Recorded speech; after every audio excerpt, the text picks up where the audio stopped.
Mais c'est pas grave si tu je sais. Personne n'est lit, mais c'est pas grave. Donc, juste pour te dire, donc il y a la partie questions. Ouais. Et il y a aussi un fichier Excel que je t'ai envoyé. D'accord. Ça serait top si tu prends Franchement, tu peux 5 me à 10 renvoyer minutes. Ouais, ok. Parce que sinon, il est noyé dans mes mails. Et D'accord. je l'ai pas vu. Ben, je vais te le renvoyer. C'est un questionnaire sur les valeurs. Ok. Donc, tes valeurs personnelles, les valeurs actuelles du groupe Estée Lauder et les valeurs désirables du groupe Estée Lauder. D'accord, bah, Voilà. je te remplis, ouais.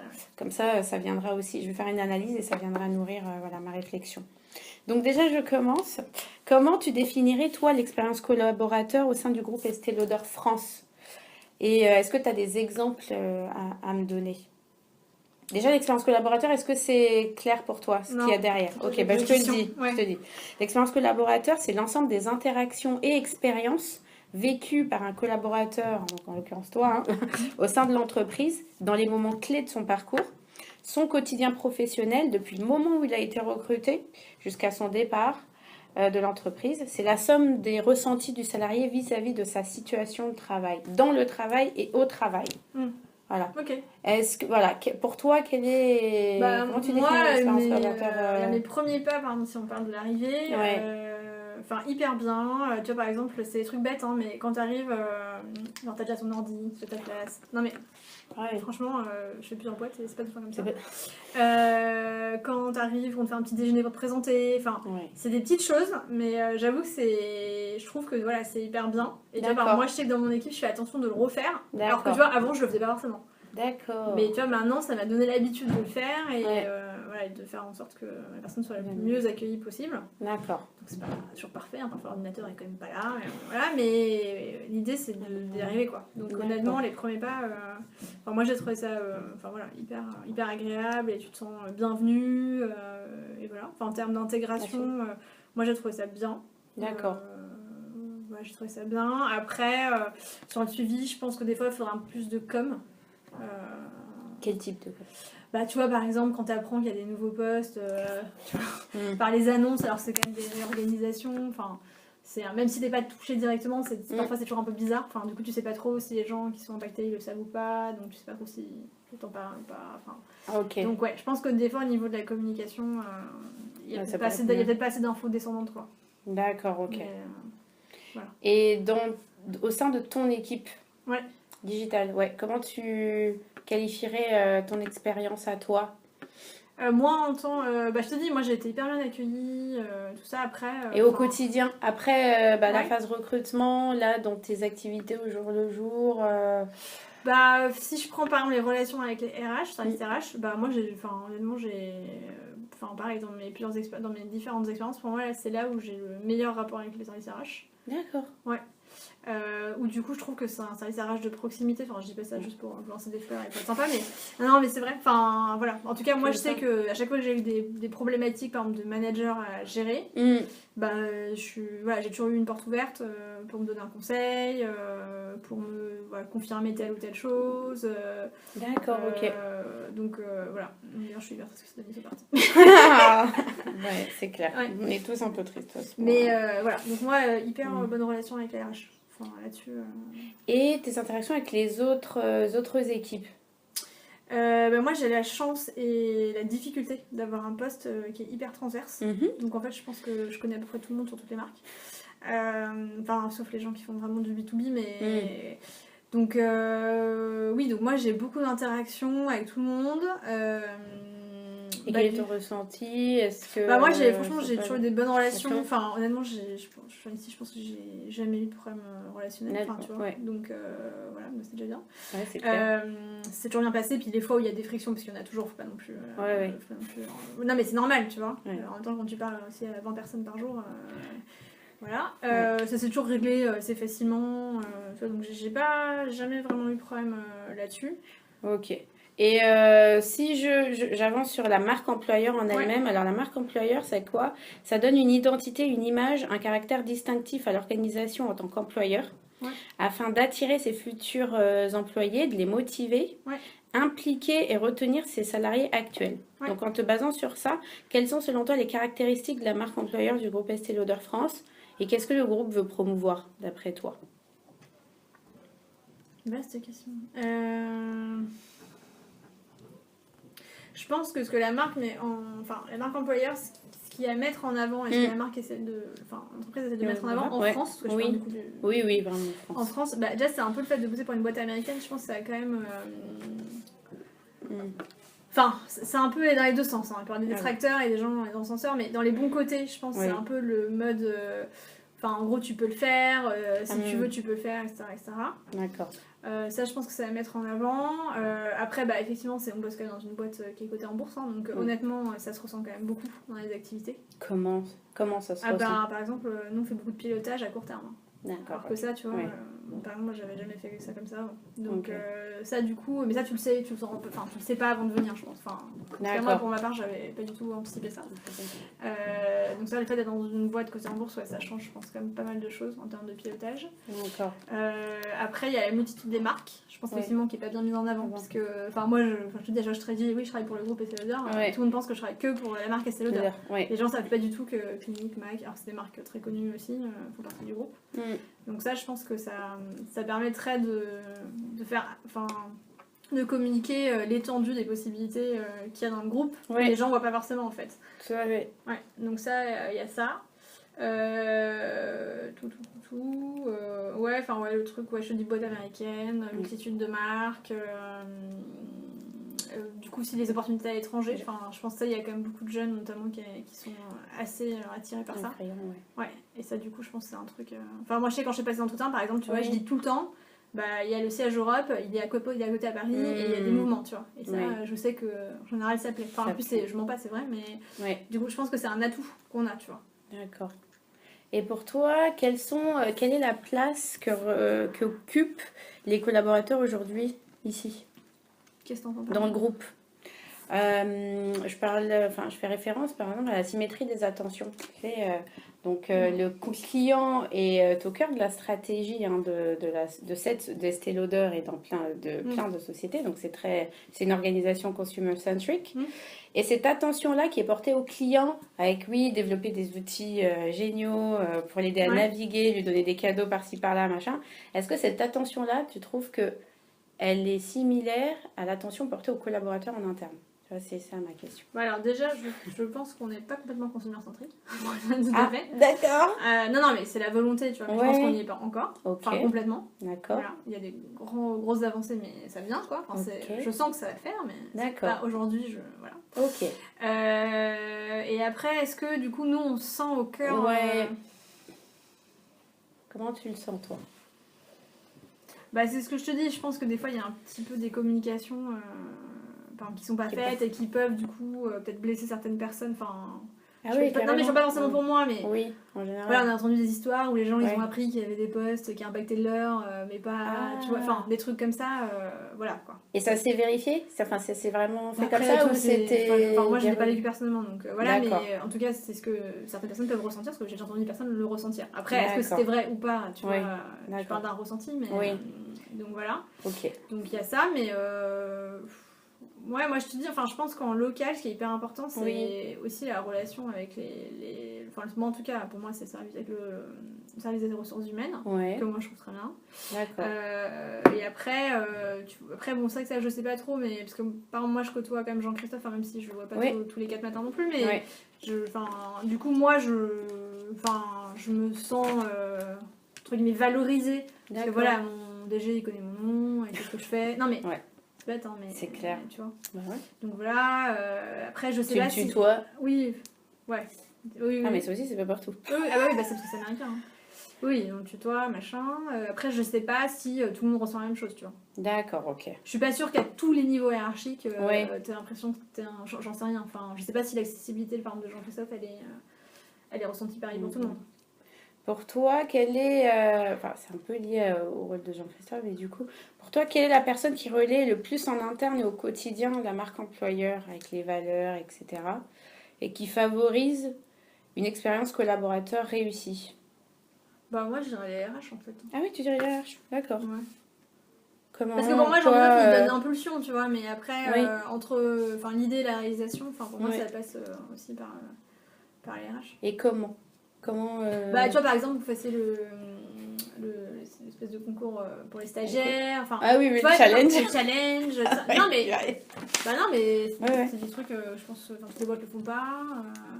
Ouais. Je pense que les stagiaires... Non, je dis ça parce que j'ai participé, mais c'est vraiment du travail, quoi. Ouais, je sais. C'est chaud. Ouais, non, je sais qu'il y a des années, mais les stagiaires qui disaient genre, oui, bon, par contre, c'est un peu compliqué, là, parce que les deux en même temps. Ah ouais, c'était... Mais bon, en même temps, je trouve que c'est quand même valorisant de présenter ça devant, tu vois, le directeur général. Tu vois, tu te dis... C'est clair. Enfin, je trouve que c'est... Moi, en tout cas, si j'avais été stagiaire, je vais le faire. C'est après sûr qu'il y a une charge de travail certaine. Mais je trouve que c'est plutôt sympa. Le fait de gagner ton vie ma vie, c'est quand même super cool. Donc voilà, par exemple, c'est des petits trucs, mais je trouve intéressant. Que tu trouves intéressant. Et toi, enfin, comment tu fais le lien, enfin, pour toi, le lien entre la marque employeur et l'expérience collaborateur réussie en interne, ça se traduit par quoi?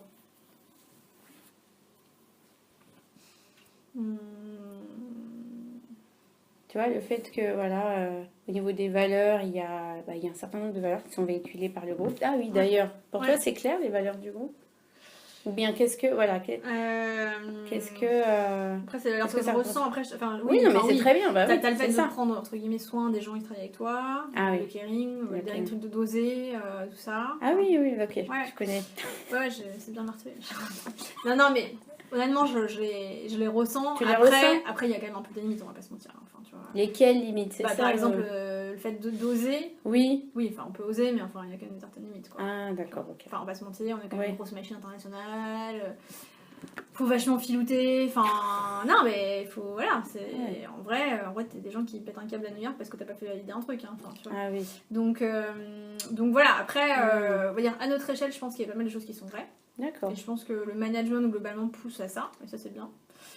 Après, voilà, l'organisation globale fait que c'est pas toujours évident parce que, franchement, on a un énorme paquebot, quoi.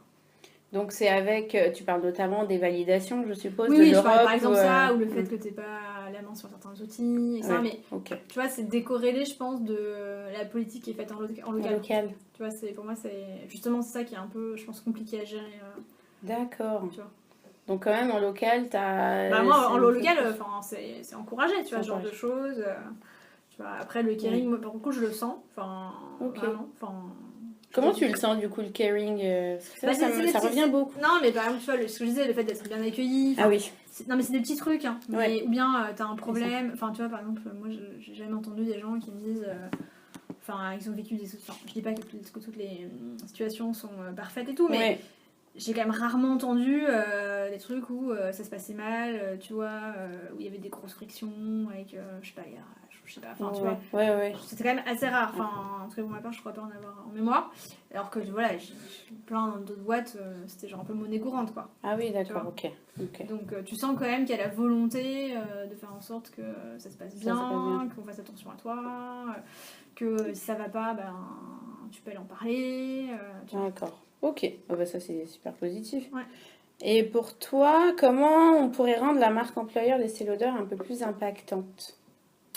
Moi je pense déjà effectivement il y a la communication sur l'ensemble des marques parce que je pense qu'on se rend pas compte sinon de tout ce que... d'à quel point le groupe peut être gros en France. Parce que comme on n'est pas non plus... on sait on est challenger sur le marché français donc voilà. Et après je pense peut-être faire aussi plus de choses dans les écoles etc. On a commencé l'année dernière. Oui, non, mais je parle même au-delà, il y a les forums et tout ça, mais au-delà des forums, tu vois, par exemple...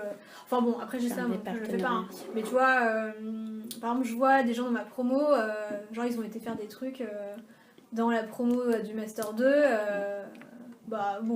déjà, j'avoue, on me l'a jamais proposé, donc ouais, mais en fait, en vrai, je pourrais très bien faire. Non, mais je veux dire, même si je disais, moi, ça m'intéresse de le faire, je pense que ça intéresserait les gens, mais... C'est clair. Mais voilà. C'est clair. Mais là, je diverge un peu de mon sujet, mais ça va être l'idée. Hein. J'ai préconisé ça pour l'année prochaine. Ah ouais, c'est cool. Ouais. Et que... C'est franchement, ça donne envie, hein, tu vois. Moi, je me souviens, par exemple, en Master 2, bon, c'était pas mon domaine de prédilection, mais il y avait genre un ancien qui était responsable, directeur commercial, je crois, de Philips, ou un truc comme ça, dans la partie éclairage. D'accord. Bon, à la base, ça te fait pas spécialement rêver. Mais je veux dire, franchement, le mec était top, il a présenté son livre, ça donnait trop envie. Il est sorti, t'en avais 3 qui voulaient bosser chez lui, quoi. Tu vois, c'est ça. Donc, celle qui va me succéder, normalement, l'idée c'est qu'elle fasse appel à des anciens d'école, toi en l'occurrence Dauphine par exemple, pour aller parler de la boîte ou autre. Hein.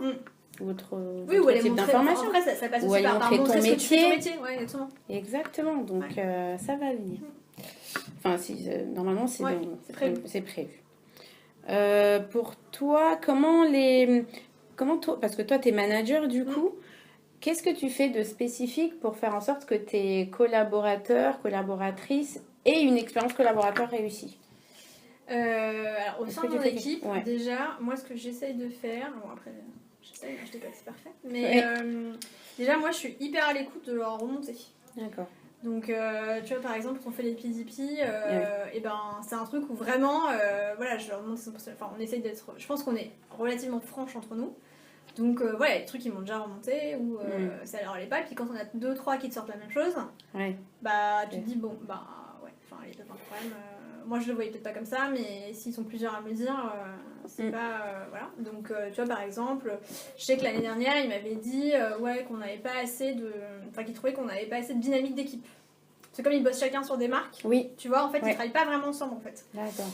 Donc, du coup, par exemple, j'ai dit ok, c'est vrai qu'avant, moi je faisais que des points hebdo avec chacun d'entre eux, mais je faisais pas de points équipe. Parce que je jugeais que les sujets, il y avait des sujets transverses, mais pas tant que ça. D'accord. Et donc, en fait, depuis qu'ils m'ont dit ça, je me suis dit, ils ont raison en fait. Et du coup, j'organise. Alors, normalement, on essaie de le faire une fois par semaine, mais parfois je le fais une fois toutes les 2 semaines. Mais en gros, on fait des points équipe entre nous, où chacun a 5 minutes pour parler de ses projets. Et en fait, du coup, c'est là que je me suis rendu compte qu'en fait, ils se parlaient pas beaucoup. Enfin, ils entendent bien et tout, mais tu vois, il y avait des problématiques qui étaient pourtant les mêmes dans certaines marques. En fait, ils en parlaient pas entre eux. Oui, je m'étais rendu compte après que, il y avait plein de fois où je leur disais, ah, mais va voir telle personne, parce qu'elle aussi, elle a lancé ça. Et du coup, c'était moi le lien. Ah oui. Et je me disais, en fait, c'est bizarre, ils sont assis à côté et pourtant la communication est pas si fluide que ça. Et donc, du coup, on fait ça. Et depuis qu'on fait ça, déjà, là, par exemple, tu vois, ces PDP là, par exemple, il n'y en a plus un qui m'a redit ça. D'accord, ok. J'ai plus cette remontée en me disant, voilà. Et donc à chaque fois, de toute façon, à chaque fois, il y a des trucs. Hein. Oui, évidemment. Mais voilà, enfin, du coup, j'essaie vraiment d'y prêter attention. Après, je fais du mieux que je peux pour. C'est de la satisfaction. Après, parfois, ça marche pas, mais. Ou je suis pas d'accord, mais en tout cas, non, mais voilà, quand je vois que vraiment c'est un signal qui est répétitif, je me dis qu'il y a un truc à faire, quoi. Et du coup, le PDP, c'est une fois par an ou plusieurs fois par an? Non, c'est combien? 3 fois. C'est 3 fois? Ouais, c'est un peu. En gros, t'as un premier truc où tu définis tes objectifs, après tu fais un mid-PDP pour faire le point à mi-année, et après tu fais fin d'année. D'accord, ok. Ouais. Ça, c'est un peu la tendance de faire des trucs assez régulièrement. Je sais pas, moi, les autres boîtes, j'en avais que 2. Moi, dans la précédente boîte, c'était une fois par an. Et depuis 2 ans avant que je parte, on a changé. C'est devenu un feedback, en fait. D'accord. Donc, tous les 3 mois, il y avait un feedback qui pouvait être fait. Ouais. Oui, et du coup, pour toi, quel rôle devrait avoir la fonction RH dans le fait de faire en sorte qu'il y ait une cohérence entre la marque employeur et l'expérience collaborateur réussie?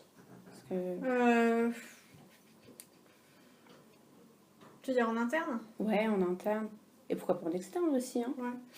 C'est un peu ce qu'on s'est dit, tu vois, c'est un peu le rôle de communication. Après, voilà, il y a quand même des choses bien, tu vois, il y a le truc à Elco Live. Je trouve quand même que c'est bien, ça aussi, tu vois, parce que c'est vrai qu'il y a des sujets, sinon, tu sais jamais que ça existe dans les autres équipes. Ça permet à Jean-Christophe de prendre régulièrement la parole, etc. Donc, moi, honnêtement, là-dessus, je trouve que c'est pas trop mal, quoi. Enfin, j'ai pas de grève particulière. Et toi, qu'est-ce qui t'a poussé à rejoindre le groupe? En fait, déjà, moi, j'avais déjà travaillé dans le groupe, en fait. D'accord. En fait, j'étais stagiaire. Sérieux? Ouais, j'étais stagiaire chez Mac. Donc en fait, je connaissais déjà le groupe. En fait. Au digital aussi ou Non, enfin j'étais chef de produit, assistante chef de produit. Et du coup, moi j'avais gardé une super expérience. J'avais adoré. Donc après, je suis partie dans le digital, donc j'ai un peu changé. Je n'ai pas fait chef de produit. Mais c'est vrai qu'en fait, moi, je connaissais déjà des gens ici. Ah oui, d'accord, ok. Donc, ouais, t'étais déjà picousée, t'avais la passion. Non, mais après, je suis venue en me disant, je sais que c'est une boîte sympa, je sais que les marques sont bien, parce que je connaissais déjà, en fait. Mais après, t'es partie ailleurs. Oui. Et qu'est-ce qui fait... C'est pour ça que je césure, donc j'étais très jeune, ça fait genre plus de 10 ans. Donc, Et qu'est-ce qui fait que le groupe Essai l'Odeur et France est différent des autres groupes? Toi qui as fait du coup différentes boîtes. Je te dis, moi je pense que moi j'aime bien le côté finalement pas si gros que ça. Tu vois, finalement on n'est pas si nombreux que ça. Enfin, je te dis, moi, je connais pas tout le monde, mais honnêtement, je connais quand même beaucoup de gens, même si je connais pas forcément tous les prénoms et ce qu'ils font. Mais... Donc ça, j'aime bien, le côté un peu pas trop gros. Et ensuite, moi, je trouve qu'il y avait quand même plutôt une bonne ambiance, et le truc un peu caring, parce que j'ai fait des boîtes où le management était hyper dur. Lesquels tu peux nommer chez Clarence, je passe par Clarence. Ah oui, d'accord. C'est beaucoup plus... après, je pense que ça dépend aussi de ton manager, mais voilà, moi, je trouve que j'ai un manager aussi dur, et du coup, voilà. D'accord. Et du coup, en fait, ce que j'aime bien, moi, c'est que... En gros, d'un côté, c'est humain, je trouve. Je disais, c'est un problème, tu peux en parler, etc. Enfin, tu te dis pas, je vais me faire virer 3 mois si j'ai fait une bêtise. Enfin, tu vois, voilà. Et en même temps, c'est quand même un groupe qui est assez novateur et on te laisse faire des choses. D'accord. Parce que du coup, moi j'ai fait Clarence, donc qui était hyper dur.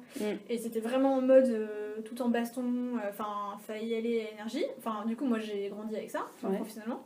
Et par exemple, après, je suis dans un groupe qui est plutôt très social, donc qui est le groupe Rocher. Où c'est pas du tout pareil, et donc déjà je me suis pris énorme claque, quoi. Que... Rocher, la pharmacie? Non, Yves Rocher. Yves Rocher, d'accord. D'accord, ok. Ouais, le groupe Rocher. Et du coup, déjà c'était pas du tout la même façon, c'était vraiment très très smooth. Ah, d'accord. Ouais. Et donc du coup, je trouve que... c'est l'extrême, quoi. Ouais, et en fait, je trouve que ici, en tout cas pour moi, ma personnalité, ça me va bien, parce que c'est un peu entre les deux. D'accord. Et du coup, voilà. Et... est-ce que tu pourrais te présenter en quelques mots en fait ton parcours justement? Alors du coup, moi j'ai fait des études de marketing, donc j'ai fait Dauphine, j'ai fait toutes mes études secondaires là-bas. Donc je suis diplômée d'un master marketing et stratégie qui normalement du coup doit mener à des métiers soit de chef de produit, soit d'études. Et du coup, moi j'ai bifurqué en allant dans le digital, parce qu'à mon époque ça n'existait pas trop les formations dans le digital. Donc moi j'ai appris sur le tas. Donc j'ai d'abord fait j'ai fait un stage ici, en année de césure j'ai fait un stage ici, après je suis partie un stage en agence digitale. Et après j'ai voulu concilier les deux. Donc après j'ai fait un dernier stage en fin d'études, j'étais chez L'Oréal en digital. Et ensuite mon premier job, alors c'était dans le digital mais pas dans les cosmétiques et ça m'a pas plu du tout, donc je suis pas restée très longtemps. D'accord. Je suis restée, je crois, 1 an, je crois, un truc comme ça. C'est dans quel domaine, secteur? Dans le gaming. Ah oui, d'accord. Ouais, c'était un peu dur, je sais plus quelle année quand je suis sortie. Donc, en fait, bon, ça me plaisait pas du tout l'environnement. Ça me plaisait pas le gaming, mais après, par contre, comme c'était un peu en mode start-up, j'avais beaucoup d'instabilité pour mon âge. Donc, du coup, j'ai appris plein de trucs. Ça, c'était cool. Et du coup, en fait, au bout d'1 an, j'ai décidé de partir parce que je m'épanouissais pas trop. Et en fait, du coup, j'ai quand même bien revendu, on va dire, ce que j'ai appris. Ça m'a servi. Donc, je regrette pas du tout l'avoir fait, mais voilà. Et donc, après, je suis repartie dans les cosmétiques. Donc, là, chez Clarins, où je me suis occupée du e-commerce pour les marques de parfums, Thierry Mugler et Azzaro. D'accord. À l'Europe. Et après, j'ai fait 3 ans là-bas, chez Clarins. Et après, je suis partie chez Yves Rocher. Et là, je suis restée pas longtemps. Pour diverses raisons. En gros, le projet pour lequel j'ai été embauchée a été annulé. D'accord. Et donc c'était un peu accident, on va dire. Enfin, entre guillemets. C'est pas accident de parcours, mais c'est pas passé comme prévu, quoi. Et donc, du coup, je suis arrivée ici. T'as repostulé ou on est venu te chercher? Non, en fait, j'ai postulé. C'était un peu signe destin. En fait, j'étais enceinte. Mon deuxième enfant, et en gros je m'étais dit j'attends d'accoucher et tout, et puis en septembre je reprendrai, en gros Yves Rocher, j'avais toujours un poste, il me reprenait, mais je voyais bien que ça allait pas trop le faire, donc j'avais pas trop envie d'être attentiste, et je m'étais dit j'attends, et puis je regardais comme ça, mais je me dis j'attends d'avoir accouché et tout pour en postuler, et puis en fait au mois de juillet, je vais même pas chercher, c'est mon LinkedIn qui m'a poussé une offre chez l'odeur, et là je me suis dit ça serait quand même bête de pas postuler, quoi. Je me suis dit quand même le poste est pas mal, ça serait quand même bête de pas postuler. Donc, je me suis dit allez, je postule. Bon, après comme je connaissais des gens ici, j'ai aussi fait passer mon CV par ici. Et donc en fait on m'a rappelé, et en fait du coup je suis venue passer des entretiens, donc 15 jours après j'accouchais, donc j'étais très enceinte. Waouh, ah ouais. Et je suis venue passer les premiers entretiens ici, j'avais juste peur d'accoucher pendant l'entretien. Et c'était qui? Sidonie était là déjà? Non, c'était pas c'était la précédente. Et donc je suis rentrée avec la RH, avec Julia, et donc ils m'ont dit ok, après est-ce que tu veux passer un entretien avec Eric dedans? J'ai dit mais à cette date là c'est ma date d'accouchement. Ça va pas le faire. Et en fait j'ai accouché plus tôt que prévu, et 10 jours après mon accouchement je suis repartie voir Eric, et voilà. Waouh. Donc en fait j'ai fini mon congé mat, et je suis jamais retournée chez Rocher, j'ai enchaîné direct ici en fait. D'accord, ok. Et donc voilà. Donc ça s'est fait un peu par hasard, finalement, c'est un peu signe de sang, on va dire. Parce que oui, effectivement, en fait, je cherchais même pas. Enfin, à cette époque-là, je m'étais dit, il faut attendre la rentrée. Ouais. Et dans quel moment tu te sens fière de bosser pour le groupe Estée Lauder France? Déjà, c'est des belles marques. Enfin, c'est un groupe qui est hyper reconnu. Enfin, on va pas se mentir, hein, j'ai dû travailler pour Estée Lauder. Genre, super. Donc voilà. Enfin, tu sens que voilà, les gens, globalement, sont plutôt impressionnés par les groupes avec lesquels je travaille. Et puis, enfin voilà, moi je trouve que voilà, au niveau marketing, c'est hyper intéressant parce que tu as plein de marques différentes. D'accord. Et ça, quand tu es marketeur, je trouve que c'est hyper bien. Donc voilà. Et t'as dit un truc auparavant sur si tu fais une connerie, enfin je crois, ou si tu fais une bêtise. T'as pas peur de te faire virer. Voilà, exactement, t'as pas peur de te faire virer. C'est vraiment ce que tu ressens, enfin qu'il y a un droit à l'erreur quelque part. Qu'est-ce que tu peux m'en dire du droit à l'erreur ici? Voilà. Donc, enfin après, je sais pas, enfin moi je le ressens comme ça après. Ouais. Jean-Christophe non, mais non, mais tu vois, j'ai pas peur de prendre des risques quoi. Enfin évidemment des risques considérés, mais tu vois, j'ai pas peur de dire bah voilà, j'ai envie de tester ça, on le teste et puis si ça marche pas, ça marche pas. Enfin parce que je trouve qu'on a ici la culture un peu d'innovation quand même, tu vois. D'accord. On va pas te dire genre ah bah non mais ça coûte tant, est-ce que t'es sûr que tu vas faire ça en plus, et en général non, au début tu sais pas, il faut bien tester donc donc du coup c'est ça, enfin dans le sens où tu dis t'as pas peur de te faire virer. Et toi qui as commencé en tant que stagiaire ici, après t'es partie ailleurs et t'es revenue, qu'est-ce que tu peux dire sur la population stagiaire et alternant ici? Est-ce qu'il y a une différence de traitement entre quand toi on te traitait quand tu étais stagiaire et maintenant comment on s'occupe, enfin traiter c'est peut-être pas de bon mot, comment on s'occupe des stagiaires maintenant? Je pense, en tout cas moi dans mon service, je pense qu'il y avait des choses à améliorer, on les a faites. Après je pense qu'on peut encore améliorer. Par exemple chez Historiquement, nous les stagiaires ils vont pas trop aux réunions. Et moi, nous, globalement, on a quand même beaucoup. Enfin, on n'a pas que ça, mais on a quand même souvent des stagiaires en fin d'études. Et tu vois, je le disais à mon équipe, je leur disais, moi, je trouve ça dommage parce que moi, je me sens par mon stage de fin d'études, qui était canon chez L'Oréal. Mais j'avais vraiment d'instabilité. Enfin, là, j'allais à toutes les réunions, réunions qui me concernaient évidemment. Mais je veux dire, si je bosse sur un projet, j'allais à la réunion. C'était pas bizarre de voir des stagiaires en réunion. Alors qu'ici, des fois, tu vois, je trouve qu'on les voit quand même pas trop en réunion, les stagiaires. Mais pourquoi? Enfin, pour quelle raison? Je sais pas. Mais nous, du coup, là, on est en train de changer les choses. Donc, moi, j'ai demandé à l'équipe aussi de changer un peu là-dessus. D'accord. Après, oui, aussi, je leur ai demandé aussi de leur donner plus de responsabilité, tu vois, leur donner un petit projet. Parce que voilà, pareil, je fais référence à ce que moi j'ai vécu, mais tu vois, chez L'Oréal, ça se passait bien. Donc, au bout de 3 mois, ils m'ont dit, bon, tiens, on te file un projet à, je sais plus, c'était 30 ou 50 000 euros. Donc, 35 000 euros 30 ou 50 000 euros. Ah ouais. Que j'ai géré, enfin, toute cette, évidemment, j'avais un montant oui, bien tu vois. sûr. Mais je veux dire, c'était mon projet, quoi. Et c'est vrai que ça, enfin en tout cas... T'essayes d'insuffler ça du coup? Ouais, j'essaye. Mais t'as une limitation ou... Non, c'est juste que je pense que c'est pas dans la... En tout cas, dans mon équipe, c'était pas le cas avant. Enfin, c'était pas le cas avant. Après, je sais pas trop pour quelle raison, tu vois. Non, mais dans avant, il y avait un peu stagiaire, un peu... Enfin, genre vraiment poste, quoi. Ah oui. C'était pas très mixé, donc du coup, on a mixé tout ça, quoi. Même, tu veux dire, aux emplacements dans les bureaux. Ah oui, d'accord. Ouais. Ah oui, ok. Donc, voilà. Et écoute, peut-être une dernière question. Non, je pense que je te l'ai posée. En quoi le groupe Estée Lauder est différent d'un autre groupe. Mais comme tu as bossé chez L'Oréal et que j'entends beaucoup de choses de L'Oréal, quelle différence tu ferais, toi, entre le groupe Estée Lauder et le groupe L'Oréal? Je veux voir quel est ton ressenti. Moi, je pense que c'est... En tout cas, c'est le profil des gens qui est un peu différent. Enfin, en tout cas, après, je suis restée 6 mois chez L'Oréal, donc je dis pas que j'ai la vérité absolue. Mais moi, ce que j'ai ressenti, tu vois, c'est que chez L'Oréal, ils ont une réputation d'avoir des requins. C'est ça. Et c'est vrai. C'est ce que... D'accord. Non, c'est vrai. Aussi, en fait, ils cherchent des mâles alpha, quoi. Enfin, tu vois, donc... Ou des femelles alpha, je sais pas. Oui, voilà. Oui, mais je veux dire, voilà, ils cherchent vraiment des gens qui sont hyper carriéristes, qui sont hyper leaders. Non, mais ce qui est très bien, mais c'est vrai que quand t'as que des gens comme ça, ça peut être compliqué, quoi. Ça peut être compliqué. Ok. Et là, ici, c'est différent. Là, j'ai l'impression qu'il y a un panel de profils qui est un peu plus différent, quoi, tu vois, qui est un peu diversifié, quoi. D'accord. Et là, j'arrive à la fin de mes questions. Est-ce que tu penses qu'il y a un point spécifique qu'on n'a pas abordé et qui serait intéressant d'aborder sur le thème de la marque employeur et de l'expérience collaborateur non, ce que ici. je te dis, je pense que voilà, on a un travail à faire de communication en externe. Donc ça, c'est un truc que le groupe pourrait améliorer alors. Ouais, la communication. Quelque chose que le groupe devrait arrêter de faire. Est-ce qu'il y a un truc, tu vois, super bloquant et tu te dis, ouais, non. Et quelque chose que le groupe pourrait améliorer. Bah c'est ça. La com. Ouais, la com, je pense. Et quelque chose que le groupe devrait vraiment garder. Bah moi, je pense ce côté un peu famille, parce que tu le sens, du côté un peu un groupe familial, ouais. Je pense un peu famille, un peu où tu fais attention aux gens. Ça, je pense que c'est un truc hyper précieux. Et même les jeunes, enfin, je pense que même si on n'a pas les mêmes problématiques et qu'on voit... Enfin, moi, personnellement, je vois le fossé générationnel. Mais... Pourtant, t'es pas très âgée. Hein.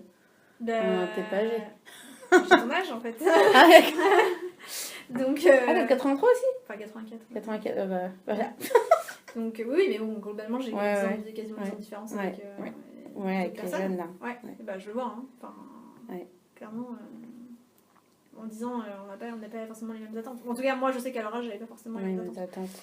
Donc voilà. Donc ça, je pense que c'est un truc important à garder. Et qu'on peut communiquer, comment on pourrait communiquer là-dessus, sur les valeurs familiales, de bienveillance Bah moi, je pense que c'est aussi en envoyant un peu des pèlerins, quoi. Tu vois. Ça permet de faire connaître et l'entreprise et de voir que, par exemple... dans les écoles. Ouais, t'as pas besoin non plus... Enfin, tu peux être un warrior et super cariste et tout ça, hein, mais tu peux aussi ne pas l'être. Enfin, tu vois, et avoir quand même ta place, quoi. Et avoir ta place. Merci beaucoup. C'est rien, j'ai tout. T'as tout? Bon, allez, moi je file. On a été efficace, hein.